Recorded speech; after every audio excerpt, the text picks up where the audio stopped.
안녕하세요. 며칠 전 정말 믿을 수 없는 일이 저에게 생겨서 이렇게 사연을 보내게 되었습니다. 온 주변이 발칵 뒤집어진 제 이야기 꼭 끝까지 들어주세요. 사실 저는 나이 36살이라는 늦은 나이에 변호사가 되었어요.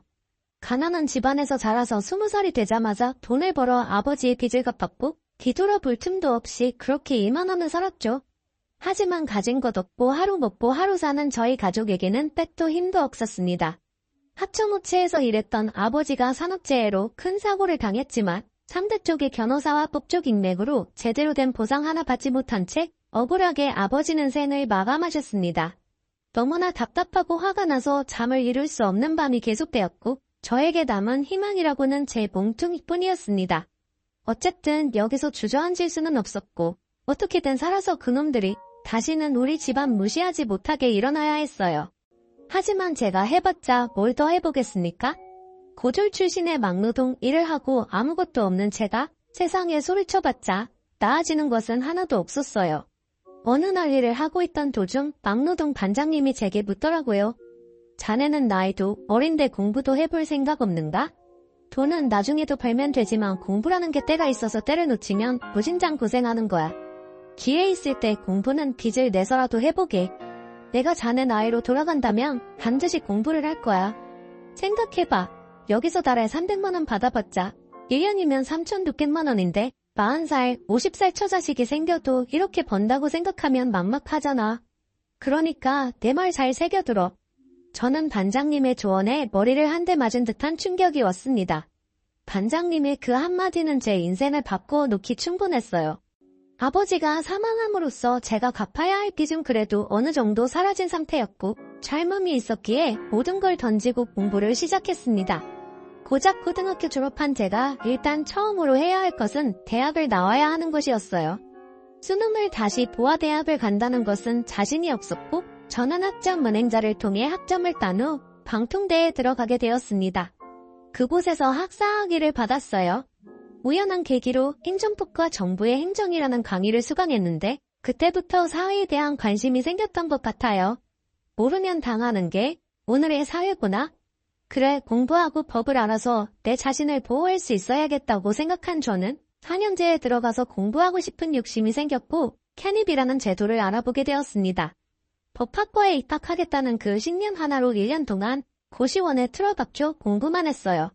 하도 앉아있어서 허리 통증은 말로 할 것도 없었고 정말 끊임없는 자기와의 싸움에서 저는 점점 지쳐갔습니다. 난생 처음 배워보는 영어에 애를 많이 썼죠. 그래도 1년간 14시간씩 밥 먹을 시간 빼고 공부만 하니까 멍청한 저도 되긴 되더라고요. 합격을 했습니다. 법학과에 당당하게 들어갔고 그렇게 저는 정말 하루하루를 최선을 다해 살았어요. 뒤늦게 시작한 대학 생활이었지만 너무 행복했고 정말 벅찼습니다. 이제야 인생다운 인생을 사는 듯한 기분이 들었어요. 매일 앞자리에서 수업을 듣고 제가 만점을 받는 바람에 교수님이 제게 관심을 주고 애정받는 학생이 되었습니다.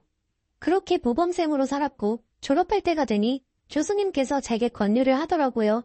변호사 해보는 게 어떻겠냐고 하면서요. 저는 처음에 망설였습니다. 로스쿨 제도에 내가 잘 적응할 수 있을까? 게다가 나는 도와줄 부모님도 안 계시는데? 하면서 우물쭈물하니까 교수님이 말씀하시는 겁니다. 로스쿨에 입학하면 소득에 따라서 지원받을 수 있는 것도 많으니까 자네가 로스쿨을 준비하면 내가 두 팔 걷어 학기 지원받을 수 있게 도와준다고요. 저는 그렇게 고민 끝에 교수님의 지지로 로스쿨에 입학했고 정말 픽통 싸면서 또다시 엄청난 그 공부의 소용돌이에 들어갔습니다. 편입 공부할 때와는 비교도 안 될 정도로 극강의 난이도였고 치열한 경쟁 속에서 저는 정말 점점 시들어졌습니다. 그래도 사회생활도 하고 막노동을 한 경험 때문인지 그나마 공부가 편하다는 생각이 들더라고요. 이 악물고 공부하니까 멍청한 저도 그곳에서 1등을 한 겁니다. 1등을 하니까 욕심이 생기더라고요. 법무팀의 변호사로 들어가 돈과 경험을 쌓고 판사 임용 도전을 해봐야겠다 하고요. 그렇게 로스쿨 졸업을 우수한 성적으로 한 저는 사대 로펌 중 한 곳을 입사했습니다. 10여 년간 공부하느라 제대로 된 연애도 한번 못 해보고 그렇게 시간이 지났죠. 회사에 들어가 보니까 다들 바쁜 와중에 놀 거다 놀고 연애도 하더라고요. 젊음은 서글펐습니다. 내 젊음은 어디로 간 걸까? 나도 연애가 하고 싶다. 외롭고 고독한 감정이 올라왔어요. 그렇게 우울해할 무렵 부펌에 근무하던 여비서가 제게 말을 거는 겁니다. 변호사님, 제 친구의 친구랑 소개팅 해보실래요? 이쁘고 엄청 착해요. 애가 마음씨도 참 곱고 한번 받아보세요. 변호사님도 연애하셔야죠. 라고 하면서 제게 권유를 하는 겁니다. 솔직히 외로웠었기에 마다할 이유가 없었어요. 그렇게 저는 미끼를 덥석 물었고 기서를 통해 한 여자와 소개팅을 했어요. 그 여자는 학교를 졸업 후 개인 사업을 준비하는 사람이라고 하더라고요. 처음 만남부터 그녀는 제 마음에 쏙 들었습니다. 너무나 아름다웠고 말 한마디 한마디가 제 마음을 살살 녹였어요. 제가 그동안 외로운 탓도 있었지만 그래도 오랜만에 소개팅에 마음이 잔뜩 들떠 있었죠. 그렇게 저는 적극적인 대시로 그녀와 사귀게 되었습니다. 저는 나이도 있었고 얼른 가정을 꾸려서 외로움을 극복하고 싶었기 때문에 그녀에게 청혼하였어요. 그런데 청혼과 동시에 그녀에게 아이가 생겼다는 것을 알게 되었고 저는 깜짝 놀랐습니다. 행복했어요. 사실 피임을 했는데도 갑작스러운 임신에 당황했지만 그래도 나이가 있었고 혼전 임신은 어떻게 보면 선물과도 같은 것이었기에 그녀와의 결혼을 바쁘게 준비했습니다. 저는 아이를 보러 가기 위해 그녀와 손을 잡고 동네에 있는 산부인과에 갔어요. 그녀는 태동이 느껴진다고 하며 웃었고 산부인과에서 선생님은 아이가 잘 크고 있다면서 말씀해 주셨어요.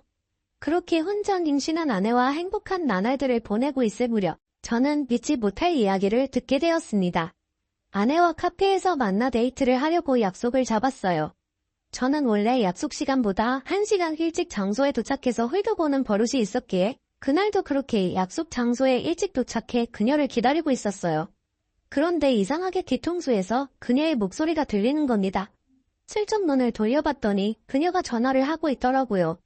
저는 그녀가 안 보이는 칸막이 자리로 몸을 옮겨 그녀의 이야기를 들었습니다. 그러니까 이번에 변호사 속였잖아. 나는 그냥 사업 준비한다고 했지. 어차피 그 남자 고아야.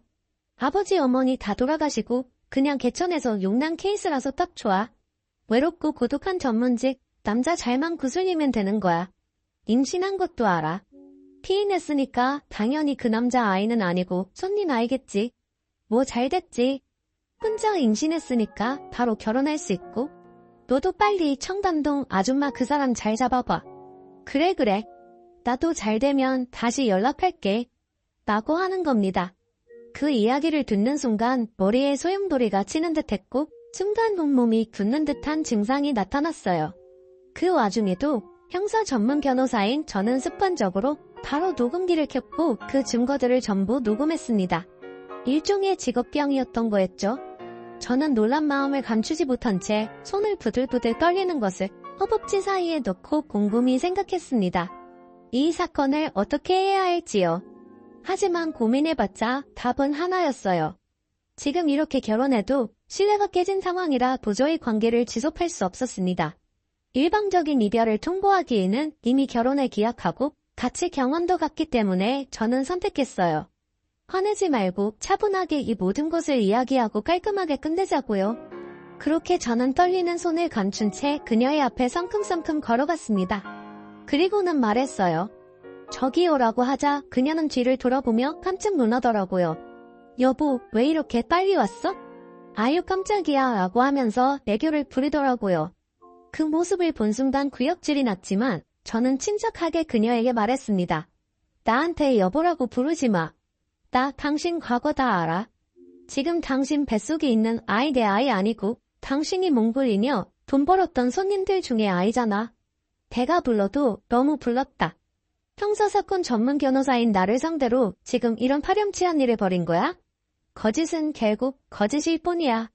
절대로 진실이 될 수 없어. 알겠어? 결혼? 없던 일로 하자. 솔직히 마음 같아서는 당신한테 정신적 피해 보상 민사소송으로 싹 다 걸고 싶은데 이 정도로만 할게.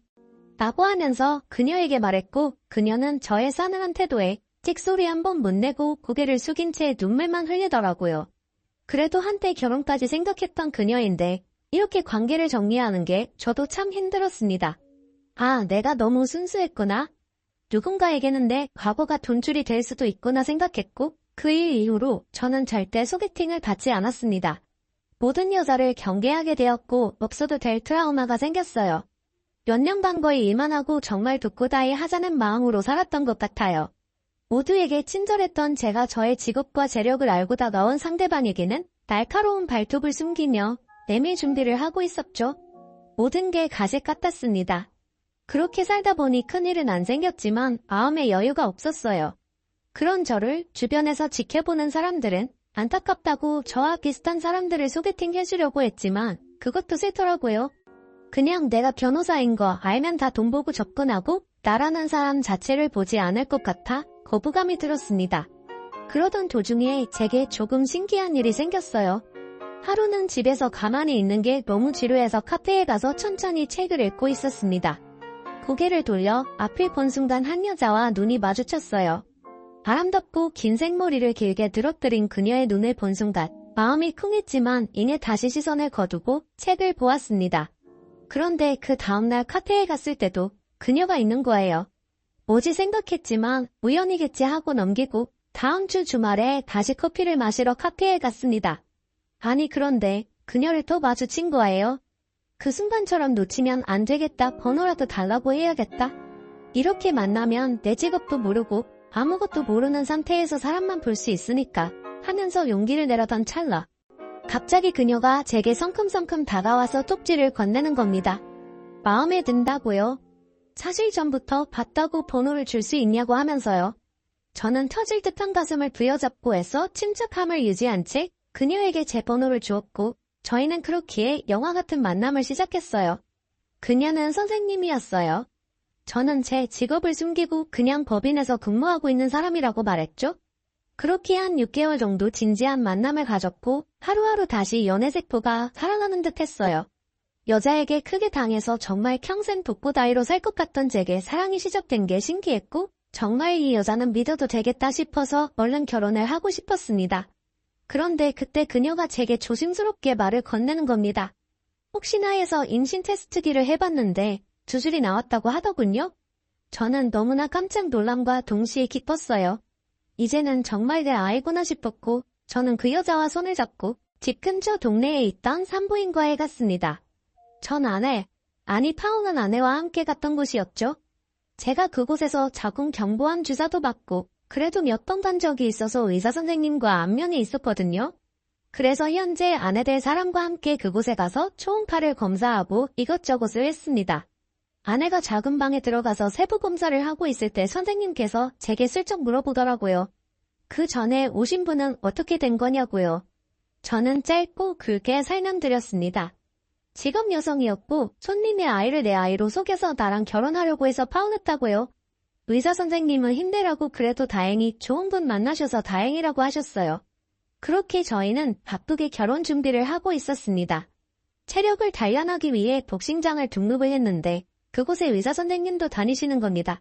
깜짝 놀랐고 결혼과 아이 관련해서 몇 번 말을 나누다 보니 부쩍 친해졌고 나중에는 연락처도 교환해서 따로 같이 만나 운동을 하러 갈 정도로 친해졌습니다.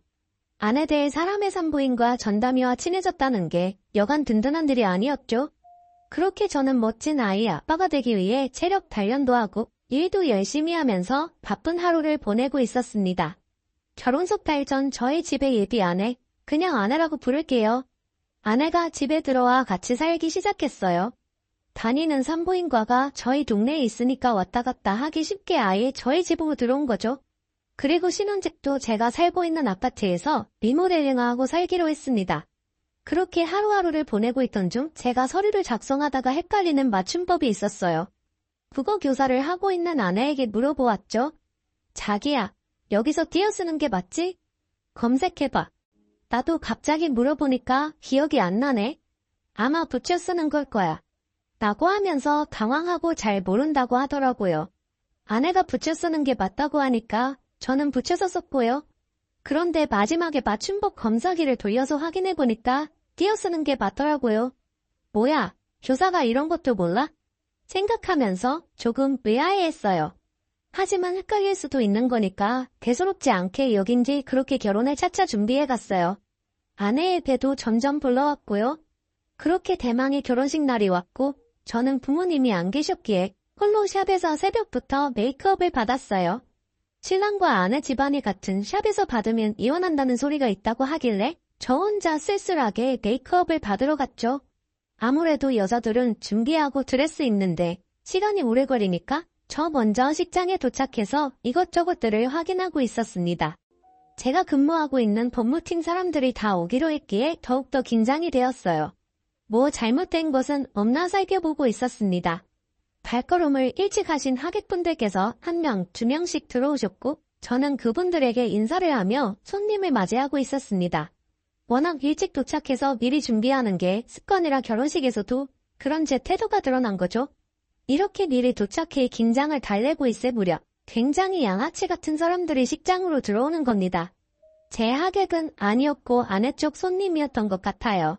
어디 강남 바닥에서 놀 것 같은 검은색 가죽 자켓에 스모키, 화장을 진하게 한 여자들과 소매와 목 사이로 보이는 문신들이 있는 덩치가 산만한 남자 3명이었어요. 저는 다른 하객들을 맞이하는데 그 무리가 저를 보면서 막 웃고 자기들끼리 무슨 이야기를 하더라고요. 그때 아내가 도착했고 아내는 그들을 보면서 깜짝 놀라더라고요. 야, 내가 오지 말라고 했잖아. 아, 진짜 너네들 때문에 미치겠다. 야, 왜 우리가 빠지면 섭하지? 우리가 밑바닥에서 같이 보낸 세월이 얼마인데? 우리 둘 중에 지금 제일 공사 잘 차서 시집가는데 그 모습 생생하게 두 눈으로 기억해야 우리가 자격받아서 너처럼 되지 않겠어? 우리 네 신랑한테 말도 안 할 거니까 긴장 풀어라. 우리 그렇게 못된 사람 아니에요? 하고 말하더라고요. 얼굴 표정이 잔뜩 굳어진 와이프는 다시 이내 표정을 고쳐잡았습니다. 뭔가 상황이 이상했지만 그래도 지금 뭐 어떻게 할 수가 없었기에 찝찝한 마음을 감추고 다시 몰려오는 하객분들을 맞이했어요. 회사 사람들도 전부 왔고 다들 독고다이 한다고 그렇게 노래를 부르더니 아니었다고 하면서 제 어깨를 두들기며 놀리셨고 저는 그 덕분에 긴장이 풀렸죠. 시계 진행이 코앞으로 다가왔을 무렵 저기 멀리서 산부인과 의사선생님이 들어오시는 겁니다. 같은 복신을 다니면서 부쩍 친해졌고 그래서 제가 청첩장을 드렸거든요. 그런데 그 의사분의 얼굴 안색이 너무나 안 좋으셨어요.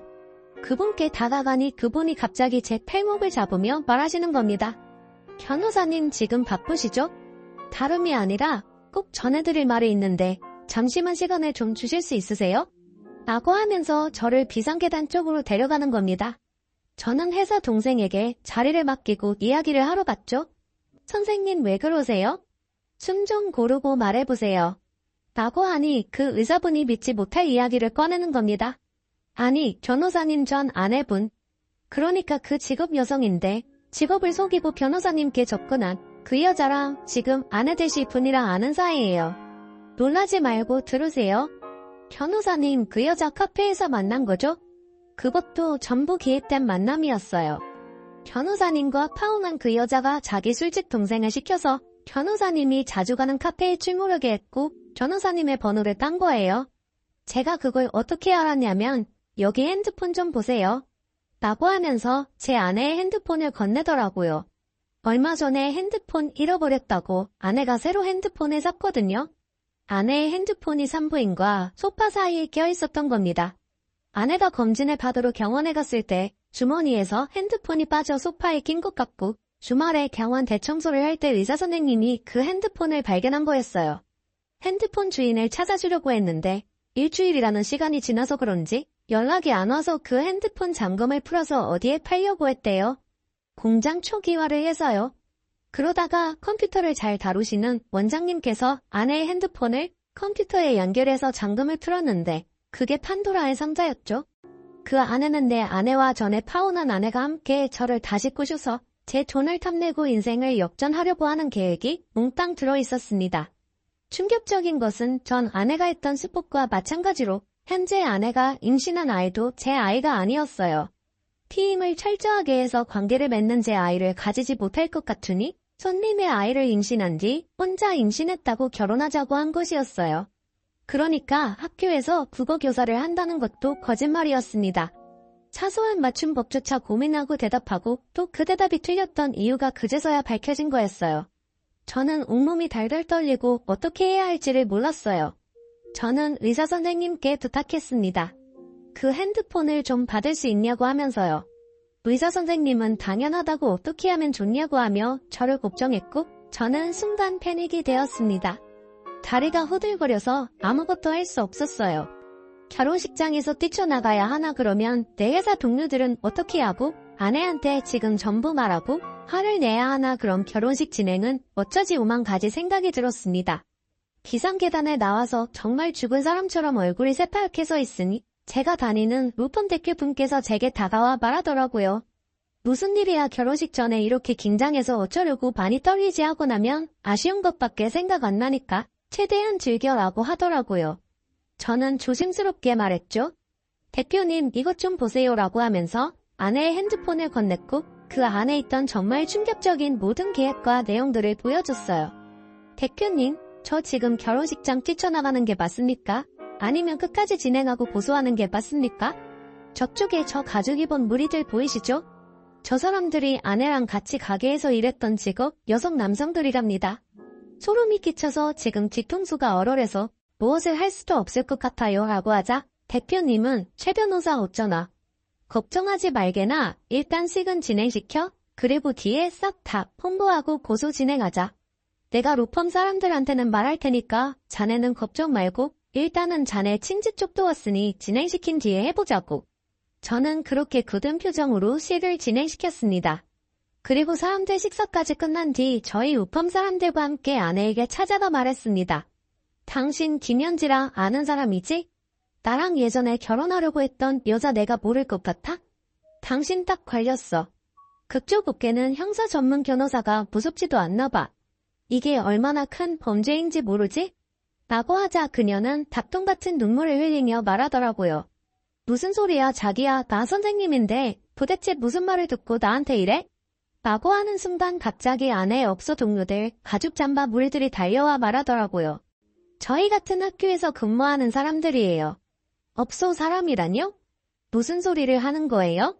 라고 하자마자 저희 로펌 대표님이 아내의 핸드폰을 들이밀며 말했습니다.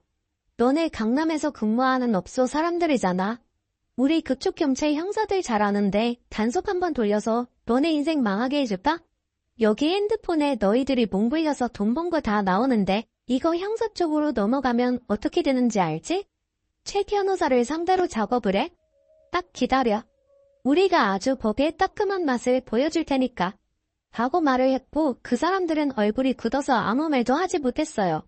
결국 제가 속한 변호사 회사 사람들의 총력을 기울여 그 여자에게 형사, 인사소송 그리고 각종 소송들로 그녀에게 복수를 했고 아내와 함께 근무한 그 사람들도 관련법 위반 혐의로 경찰에 증거를 남겨 그놈들 전부 재판장에 서게 되었어요.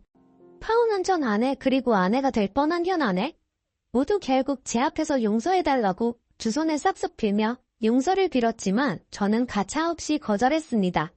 결국 그 사람들 모두 벌금형의 이자료로 돈을 물어주게 되었고 집행유예 경력이 있었던 전 아내는 결국 동일 범죄로 인해 감옥에 들어가게 되었습니다. 위자료의 민사소송 패소로 인한 엄청난 금액을 제게 주게 생긴 그녀는 귀까지 냈고 결국은 인생이 완전히 나락으로 떨어졌고 지금 알코올 중독에 걸려 몸과 얼굴이 망가져 시골 다방에 내려가 일을 하고 있다고 하더라고요. 정말 너무나 시원했지만 어찌됐건 이런 일이 저에게 생겨 너무나 마음이 아팠습니다.